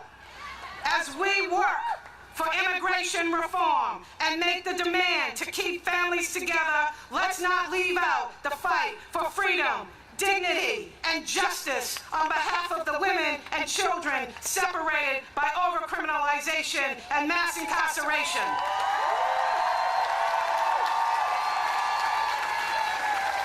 Join us in our work at the National Council for Incarcerated and Formerly Incarcerated Women and Girls to end the mass incarceration of women and girls.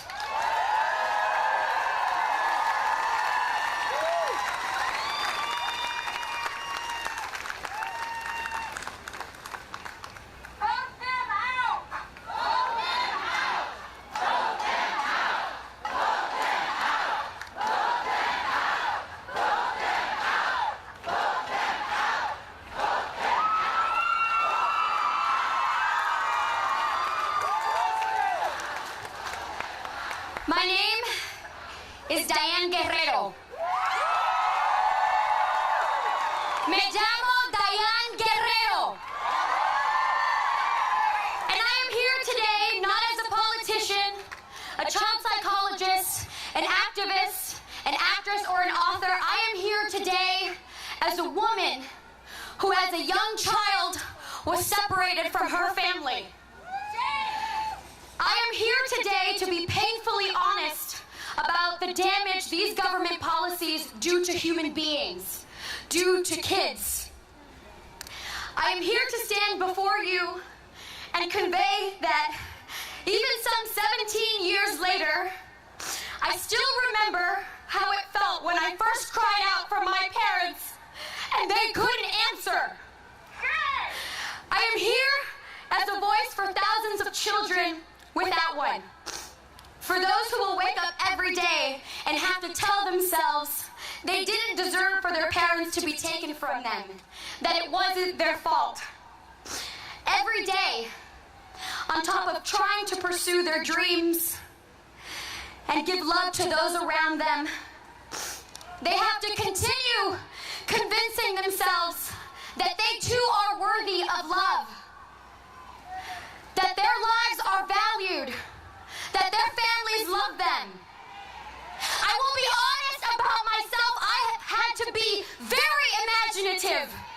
and very creative to get where I am today.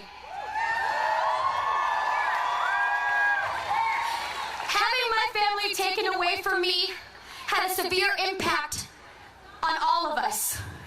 It was so irreversible and so irresponsible for our government, which never considered what would happen to me and my brother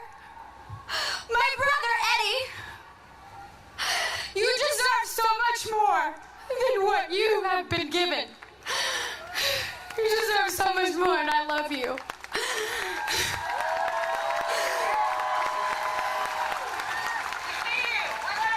I love you. Years later, I have days where I want to change the world, and days when I cannot even find the strength to begin. I share my struggle to help open eyes to the agony that every one of these kids will face forever. It is not temporary, it is forever. It is for life. My situation 17 years ago was different. I cannot imagine living in a cage away from my parents, away from anyone I know or anywhere that I've lived. I certainly cannot imagine being detained with my parents as the new policy dictates. I was lucky enough not to be caged, but that is only because I did not exist in the eyes of the government. They had no regard for a child left behind. Whether that is a good thing or a bad thing, I still don't know. But I would have had a much different story to tell if I had been imprisoned after being separated from my family. Without a warm bed, only the cold faces of ICE agents and the crinkly feeling of a Mylar blanket. I was lucky enough to be with my parents until I was 14. Having my parents tell me that I could do anything, that I was special, and that I matter. That gave me the confidence to last me a lifetime. I don't know why I was lucky enough to have people in my community take me in, to be able to continue school, or why I was lucky enough to find work or to go to college. I do know that kind of luck is 1 in a million. I also know I wouldn't have been so lucky if I had been among today's generation of children who will be irreversibly damaged by our government's actions. It's a denial of children's humanity to say that because they were born in difficult or a dangerous place at the wrong time, that they don't deserve a second chance.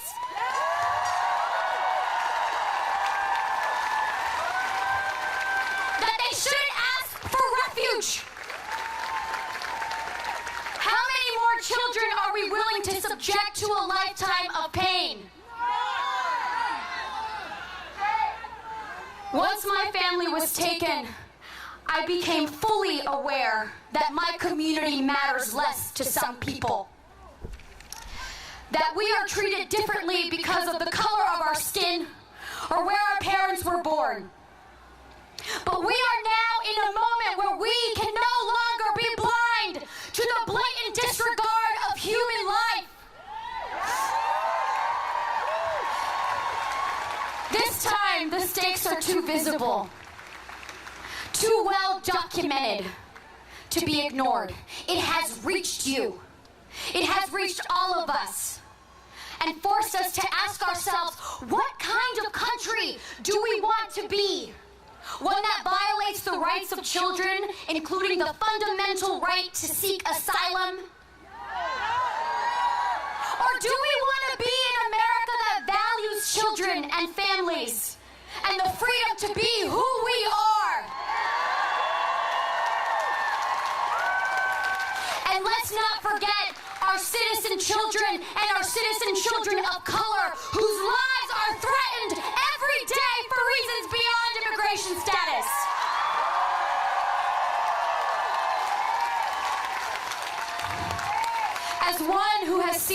firsthand.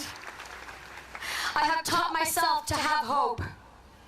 I have to believe that this is an opportunity for us to rise above the tyranny, the ignorance, the malpractice, and believe in change. This is a chance for us to come together as a nation and rise above division and fear. Only then can we stop the separation of families and stop the policies that place children in cages. So for our families and children, let us march and make our voices heard. Remember this in November. Remember this in November. When we march to the polls, remember our anger, the outrage, and the desire to act. Remember in November that the end to these cruel policies starts with us. Te amo, mamá, papá, hermano. Te amo and I miss you every day. Thank you.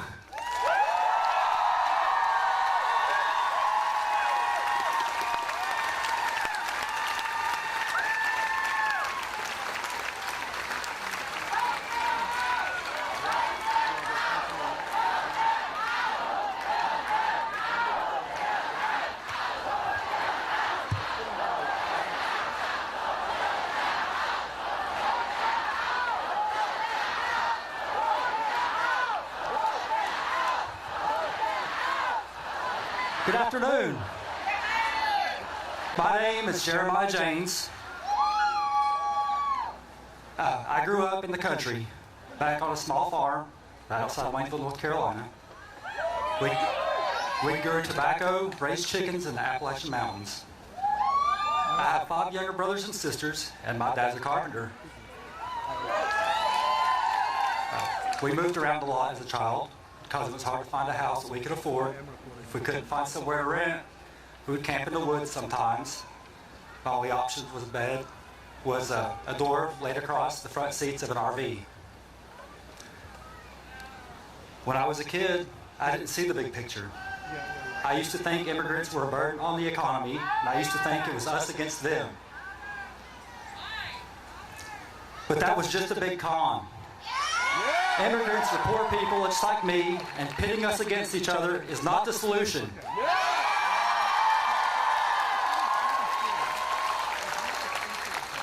My daughter Journey is my best friend. Many years ago, I was separated from Journey while serving a 3-month sentence. The reason? Driving my wife to work on a suspended driver's license. While I was on the inside, I found out that Journey needed to have surgery. She was only 4 years old, and they would not let me go be there for her. I could not be at her bedside. I could not hold her hand. That experience nearly broke me. And my heart breaks now for the babies who are alone and in cages. I want to speak to my community right now. In small towns all across the country, migrant families, plain and simple, are just like ours. I know who is really hurting our community, and it's certainly not desperate families and toddlers in cages.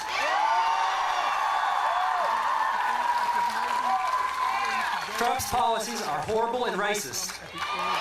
His policy of family detention, separation, and incarcerating families together does not solve the crisis we are facing in Haywood County. His policy is not going to bring back jobs or give us health care. He's taking health care and food stamps away to give more to the richest of the rich. And we need to come together now, because we're all the same in all the ways that matter. When we come together, things will start to get better for everyone. The economy will pick up, families will be together, everything will grow. We just have to have a little bit of a vision and open-mindedness. I'm a 7th-generation resident of Haywood County, North Carolina, and I still live right where I grew up. but my ancestors were migrants to the mountains all the same. I see myself in these families. I see myself in their humanity.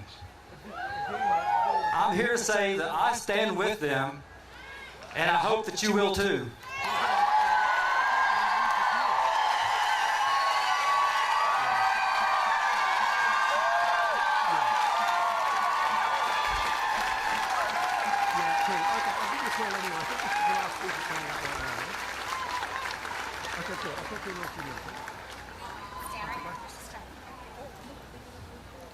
Hello. My name is Morgan Manessa Sheets, and I'm a mom and a small business owner from Maryland. And I'm here with my daughters, Lucy and Katie, who are being very brave. The scope of the crisis that we face is shocking, but we are powerful. Just this week, there were powerful protests in Tornillo, in Brownsville, and just down the street at the Hart Senate office building. More than 500 courageous women took over the rotunda.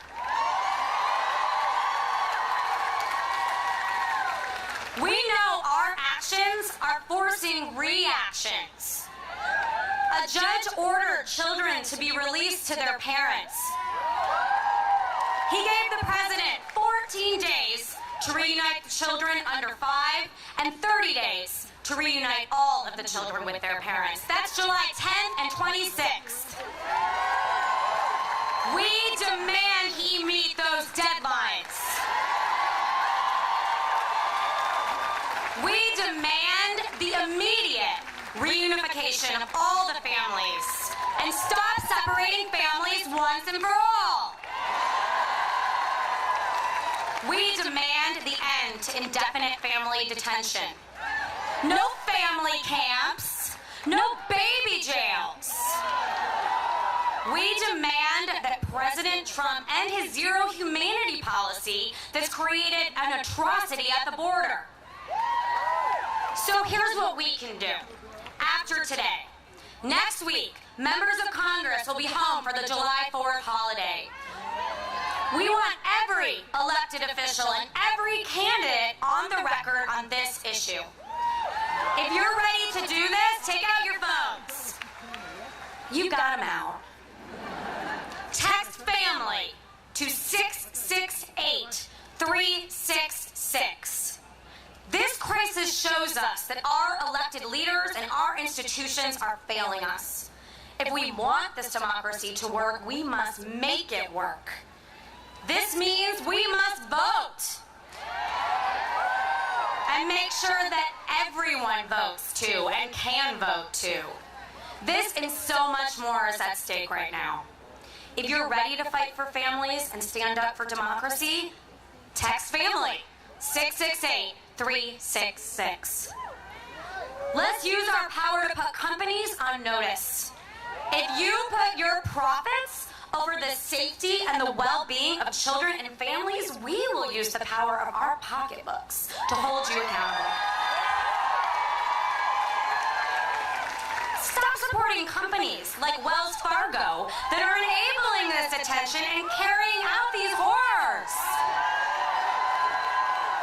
So if you're ready, text family 668-366 and keep showing up.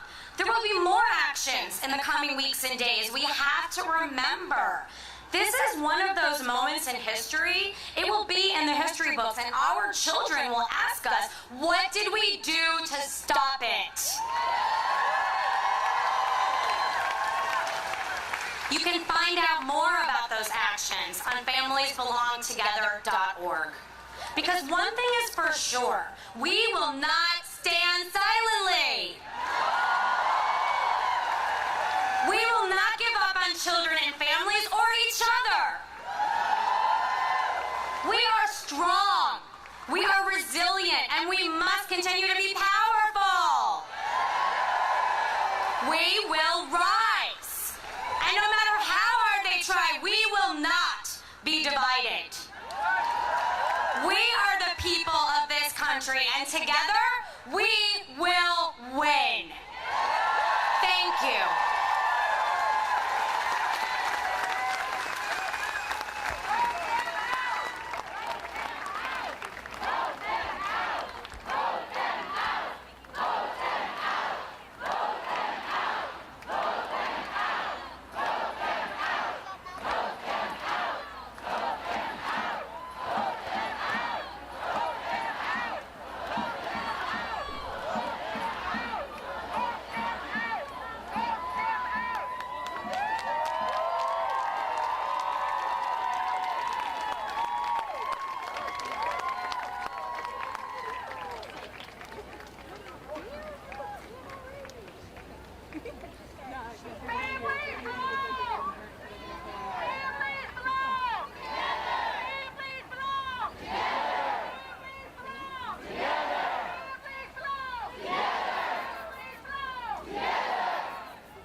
Change for once in my life, yeah.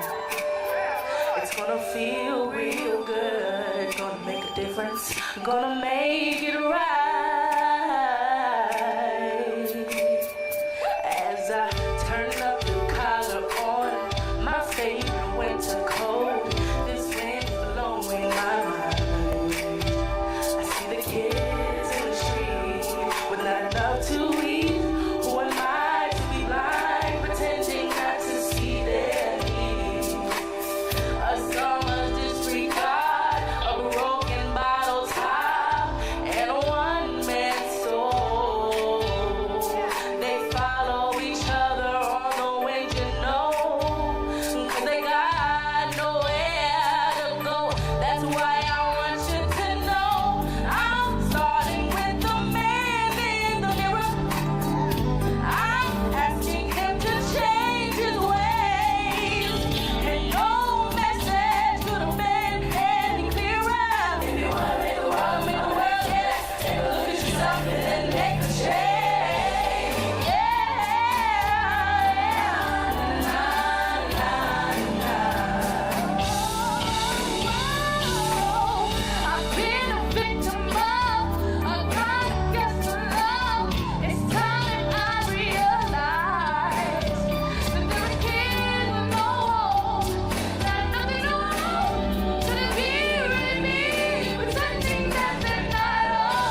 Look for the marshals in red vests who can help show you where to go. If you're not in Lafayette Park, still look for